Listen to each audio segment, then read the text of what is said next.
Il y a dans cette page d'évangile pour moi une source de grande joie, en particulier dans ces temps que nous traversons, où parfois nous pouvons avoir l'impression que la foi chrétienne est en très net recul dans notre société occidentale. Alors qu'est-ce qui peut contrebalancer ce sentiment ? C'est cette remarque que fait Jésus qui nous redit aujourd'hui que mes brebis écoutent ma voix. Mes brebis écoutent ma voix. Qu'est-ce que Jésus veut nous dire par là ? C'est que tout homme, croyant ou non dans une certaine mesure, quand il est mis face, quand il a la possibilité d'entendre la voix du bon pasteur, qui n'est pas travesti par les bruits du monde, par le péché de celui qui parle, eh bien, tout homme est capable de reconnaître la voix de Jésus. Vous voyez, c'est cette découverte que nous redit Jésus, c'est que tout homme, voilà, quand il laisse son cœur écouter, eh bien, tout homme est capable de saisir, d'entendre la voix du bon berger, la voix du bon pasteur. Et dans une certaine mesure, le nombre important de catéchumènes, de baptêmes, d'adultes qui ont demandé et qui continuent de demander le sacrement du baptême, eh bien le signe que, voilà, il y a une soif de Dieu, une soif d'absolu. Alors les chiffres restent pas très importants, mais il y a une dynamique qui est en train de se mettre en place. Pourquoi ? Parce que tout homme, je l'ai dit, a une familiarité naturelle avec Dieu. Et ça, les pères de l'Église l'avaient théorisé de belle manière. Ils distinguaient dans l'homme l'image de Dieu. Nous avons tous été créés à l'image et complétés à l'image et à la ressemblance de Dieu. Et souvent, les pères de l'Église distinguaient l'image de la ressemblance. L'image de Dieu, c'est une donnée ontologique, pour jargonner, c'est une donnée qui est profondément inscrite en nous. Et rien ne peut effacer cette image de Dieu en chacun de nous. Regardez votre voisin, pensez à quelqu'un que vous n'aimez pas, que vous détestez, eh bien, cette personne a en elle l'image de Dieu. Les pères de l'Église, en particulier saint Irénée de Lyon, distinguaient l'image qui est en nous, indélébile, de la ressemblance. Et parfois, cette ressemblance, on peut la perdre.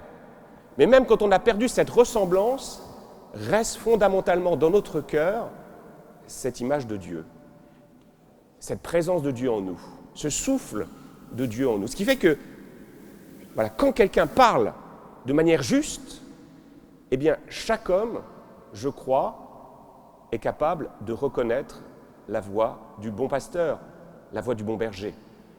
Et on voit ça souvent même dans les médias, quand un homme d'église ou un laïc parle de sa foi avec cœur, par-delà ses approximations, par-delà son propre péché, eh bien on est touché. On est touché. Moi, c'est l'expérience que je fais quand je suis de votre côté, ça m'arrive, pas suffisamment, je le regrette, mais quand je dois écouter des sermons, mon expérience, c'est que je suis toujours plus touché par quelqu'un qui parle avec son cœur, parce que je sens qu'au travers de ces mots, il y a Jésus qui me parle. Et j'espère que parfois, en venant à Cancale, au travers de mes mots, il y a le bon pasteur qui vous parle. Et vous savez reconnaître ce qui vient de moi, ce qui n'est pas bon, ce qui n'est pas toujours bon, et ce qui vient de Jésus, ce qui vient du bon pasteur. Et ça, c'est valable pour chacun de nous. On est capable de reconnaître la voix du bon pasteur. Donc on parle du sens des fidèles, le sensus fidei. Et ce sens des fidèles, il s'impose à nous. Alors, on peut en avoir une autre illustration, par exemple pour le conclave. Même si tous les cardinaux avaient fait le serment de ne pas parler, il y a eu quelques fuites. Bon, j'espère que vous tenez mieux vos serments que certains cardinaux qui ont tendance à être un peu bavards. Mais néanmoins, ils ont dit des choses belles, fondamentalement. C'est que ce choix de ce nouveau pape s'est imposé à eux. Voilà. Et très rapidement. c'est le sens des fidèles. Voilà, ils ont vu, ils ont entendu au travers des paroles de celui qui était encore que le cardinal, Monseigneur Robert Francis Prévost, ils ont entendu au travers de ces mots Jésus parler, le bon pasteur. Alors, de manière unanime, très rapidement, ils ont voté pour lui. Vous voyez, et pour moi, c'est un beau signe d'espérance dans notre monde, et une grande tâche pour nous, une lourde tâche de nous dire, c'est, voilà, à moi de faire en sorte qu'au travers de moi, au travers de mes mots, je puisse laisser toute la place au bon pasteur, au bon berger. Et c'est valable pour moi qui suis prêtre, c'est valable pour notre évêque, c'est valable pour notre pape, mais c'est aussi valable pour chacun de nous, parce qu'on est tous, dans une certaine mesure, invités à être de bons pasteurs. Un père de famille, une mère de famille, et un bon pasteur. Quel est le troupeau qui lui est confié ? Ses enfants. Un frère aîné, une sœur aînée, elle est aussi bon pasteur. Et quel est le troupeau qui lui est confié ? C'est ses frères, ses sœurs. Donc Mériadec, tu es le bon pasteur de tes frères. Brieux, tu es le bon pasteur de Donatien. Alors Donatien, tu seras le bon pasteur aussi à un moment ou à un autre. Voilà, on est tous un bon pasteur. Et donc, ayons la certitude que si nous voulons que notre parole soit entendue, eh bien parfois il faut apprendre à s'effacer pour laisser toute la place au bon berger. Alors pourquoi cette parole du bon pasteur, elle touche tous ceux et celles qui l'écoutent, toutes celles et ceux qui l'écoutent ? Parce que le bon pasteur, il a cette caractéristique, c'est qu'il connaît chacune de ses brebis et il l'appelle par leur nom, par son nom. Moi, c'est quelque chose qui m'avait... Je le cite à chaque fois que je dois prêcher sur le bon pasteur parce que c'est une expérience qui m'avait marqué. Dans mon ancienne paroisse, quand j'étais à Rennes, il y a une mère de famille qui a eu la grâce d'accueillir des jumeaux, 2 petits garçons, et elle me partageait la difficulté qu'elle avait au début pour distinguer qui était qui. Mettez-vous à la place. Alors peut-être que certains parmi vous ont eu des jumeaux ou des jumelles, vous savez ce que c'est, mais voilà. Si ce n'est pas le cas, imaginez, vous avez vos 2 petits bébés, c'est la copie conforme l'un de l'autre, l'une de l'autre. Comment vous allez apprendre à les distinguer ? Parce que le petit enfant peut me dire « Ah non, moi c'est... » Il s'appelait Emmanuel et Barthélemy. Emmanuel ne va pas dire « Non, moi c'est Barthélemy, Emmanuel, non, c'est... » Voilà, parce qu'il ne sait pas parler. Donc comment vous allez faire pour apprendre à les distinguer ? Qu'est-ce que vous allez faire ? C'est le regard de l'amour. Vous allez les observer avec amour pour repérer la petite nuance, les petites différences de caractère, la petite tache ici ou là, le petit sourire qui est un peu différent. Vous voyez, ce regard de l'amour. Eh bien, c'est ce regard que Dieu pose sur chacun de nous. Ça a été l'une des grandes nouveautés du judaïsme et du christianisme qui a expliqué en partie son succès, c'est la découverte, non pas que Dieu existe, ça c'était une évidence à l'époque de Jésus, c'était une évidence, c'est l'athéisme, aurait été considéré comme quelque chose d'impossible. Ce n'est pas cette découverte que Dieu existe, mais c'est cette découverte que moi, en tant que singularité, j'existe pour Dieu. Moi, frère Thibault, j'ai une existence pour Dieu. Et Dieu m'appelle par mon prénom. Au moment de mon baptême, il s'est donné à moi tel qu'il ne s'était jamais donné à un autre avant moi. Et ce qui est valable pour moi est valable pour chacun de nous. Aujourd'hui, jour de confirmation pour les jeunes de notre paroisse, un certain nombre de jeunes de notre paroisse, ça va commencer par l'appel. Brieux, qu'est-ce que tu vas répondre le jour de ta confirmation ? Je voyais que tu ne m'écoutais plus. Qu'est-ce que tu vas dire quand on va... voilà, me voici. Tu vas te mettre debout, me voici. Et là, dans la suite de la célébration, au moment de l'onction, Dieu va se donner à toi de manière nouvelle, de manière radicalement nouvelle. Il va te donner des dons que personne d'autre n'a. Vous voyez, moi j'existe, nous existons chacun en tant que personne comme un absolu pour Dieu. Nous aurions été le seul sur terre que Jésus serait mort sur le bois de la croix pour nous sauver. Vous voyez, cette découverte de ce bon pasteur qui m'aime en tant que personne, en tant que singularité, c'est extraordinaire. Et le bon pasteur, mais moi, j'y arrive pas du tout. C'est là que je me rends compte que j'ai encore une grande marge de progression, c'est que il doit essayer d'avoir ce regard pour chaque brebis de son troupeau, apprendre à les connaître. On a beaucoup entendu, avant le conclave, Monseigneur Aveline, mon cardinal archevêque de Marseille. Et moi, il se trouve que, avant d'être cardinal archevêque de Marseille, il était professeur à l'Institut catholique de Lyon. Et je l'ai eu comme enseignant. Et il était fascinant, le père Aveline à l'époque, c'est que dès le 2e cours, il connaissait tout le prénom de ses étudiants. Alors, pour l'aider, il avait une mémoire assez exceptionnelle, une sorte de mémoire photographique. Il était capable de nous citer des passages d'ouvrages complexes, c'était du Tillich, du Paul Tillich, avec une facilité déconcertante. Mais il n'en reste pas moins que, il avait pris le temps d'apprendre le nom de ses étudiants. Et ça, c'est extraordinaire. Et moi, j'y vois le signe d'un bon berger, d'un bon pasteur. Et là, je me rends compte que j'ai une marge de progression. Quand j'ai enseigné, la difficulté que j'ai eue d'apprendre le nom de mes élèves. Il faut dire que j'avais 55 élèves dans ma classe. C'est pas mal quand même. 50, mais c'est capital. Le bon berger, il nous connaît par nos prénoms. Et ce qui est très beau, regardez dans l'évangile de l'apparition de Jésus à Marie-Madeleine. Qu'est-ce qui va permettre à Marie-Madeleine de reconnaître son Seigneur alors qu'elle avait pris cet homme pour le jardinier? C'est quand Jésus va simplement l'appeler par son prénom. Marie. Et que va dire alors Marie-Madeleine? Rabouni. Et là, je l'imagine en pleurs. Elle a reconnu son sauveur. Il est vivant. Dites-vous, actuellement, fermons les yeux et entendons le bon pasteur, le bon berger nous appeler par notre prénom. Et ce qui est très beau aussi dans notre page d'évangile, alors je parle tout de suite, je couvre la voix du bon pasteur qui vous appelle par votre prénom. Je suis désolé. Écoutez-le. Deuxième bonne nouvelle. Là aussi, je reviens toujours sur cette thématique dans l'évangile de Jean qui est très présente, c'est que dans notre passage, Jésus nous dit que nous, l'humanité, nous sommes le cadeau que son Père lui a fait. Mon Père qui me les a donnés est plus grand que tout. Donc nous sommes le cadeau que Dieu a fait à son Fils. Alors maintenant, je vais vous faire une autre demande. Imaginez, représentez-vous maintenant la personne qui compte le plus pour vous. Et imaginez que cette personne vous fasse un cadeau.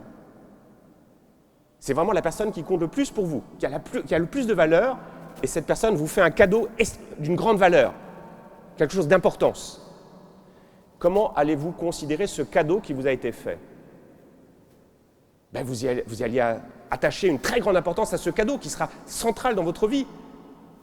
Eh bien, toutes choses étant égales par ailleurs, c'est ce que nous sommes pour Jésus. Nous sommes le cadeau que Dieu lui a fait.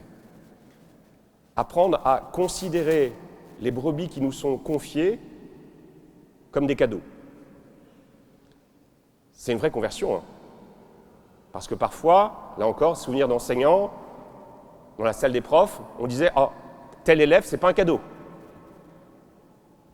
Peut-être que moi-même, mes enseignants m'ont dit « Thibaut », alors à l'époque, je n'aimais pas du tout cela, on nous appelait par nos noms de famille. « Dupont-Avis, c'est pas un cadeau ». Ça, c'est pas le bon pasteur. C'est pas le bon pasteur.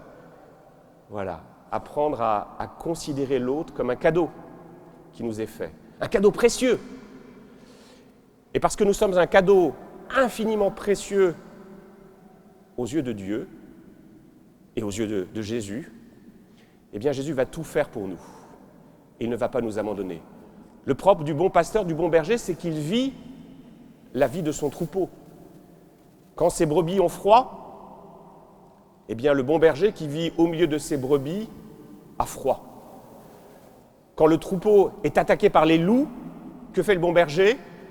Avec son bâton, eh bien il vient défendre au risque de sa propre vie le troupeau qui lui a été confié. Eh bien c'est ce qu'a fait Jésus. Jésus est venu dans notre humanité pour nous rechercher là où nous étions, dans le péché, quand au moment du baptême, il descend dans les eaux pour rejoindre ce peuple pécheur que nous sommes, pour nous aider à sortir de ce péché, à combattre avec nous le mal. au moment de notre mort, pour être encore présent à nos côtés quand nous allons mourir. Qu'a fait le bon pasteur, le bon berger? Eh bien, il a connu la souffrance, une souffrance infinie. Regardez cette croix. Imaginez la souffrance de Jésus quand des clous s'enfoncent dans ses mains, dans ses pieds. Imaginez cette souffrance encore pire quand il voit tous ses disciples l'abandonner, quand il voit la foule le fouetter, se moquer de lui, quand il a pu avoir le sentiment que Dieu son Père l'avait laissé seul à ce moment tragique. Eh bien, Jésus, le bon pasteur, le bon berger, vient remplir de sa présence ce moment précis pour être à notre côté quand nous-mêmes nous souffrons, quand nous-mêmes nous avons le sentiment que Dieu nous a abandonnés. Eh bien, voyez, ce bon pasteur par amour, il vient jusque-là. Il va connaître aussi la mort. Et comme le bon berger, le bon pasteur qu'il est, il va descendre aux enfers pour rassembler son troupeau et réouvrir les portes de la vie éternelle. Voyez, c'est cela le bon pasteur, le bon berger qui nous est donné. Et mesurons pour conclure toute la différence entre ce bon pasteur, ce bon berger qui est Jésus, et les faux bons pasteurs, les faux bons bergers que notre société souvent promeut ou nous propose. Il y a ces débats actuellement sur la fin de vie, sur l'euthanasie, et regardons ce que cela signifie. Quel est le moment où nous avons vraiment besoin d'une présence fraternelle? Eh bien, c'est quand ça devient difficile, quand la vieillesse nous tombe dessus, quand la maladie nous tombe dessus, c'est là que nous avons besoin d'une présence fraternelle, d'une présence amicale, de quelqu'un qui est à nos côtés pour nous dire « je suis avec toi ». Tu as une valeur inestimable, par-delà ta maladie, par-delà ton handicap. Je t'aime, je t'aime. Et qu'est-ce que risque de nous proposer notre société à ce moment précis où nous aurions besoin d'une présence fraternelle, amicale, compassionnelle? Eh bien, notre société risque de nous abandonner. Elle nous dira « tu coûtes trop cher. Tu coûtes trop cher à la société. T'es qu'un poids. T'apportes plus rien. Donc, allez.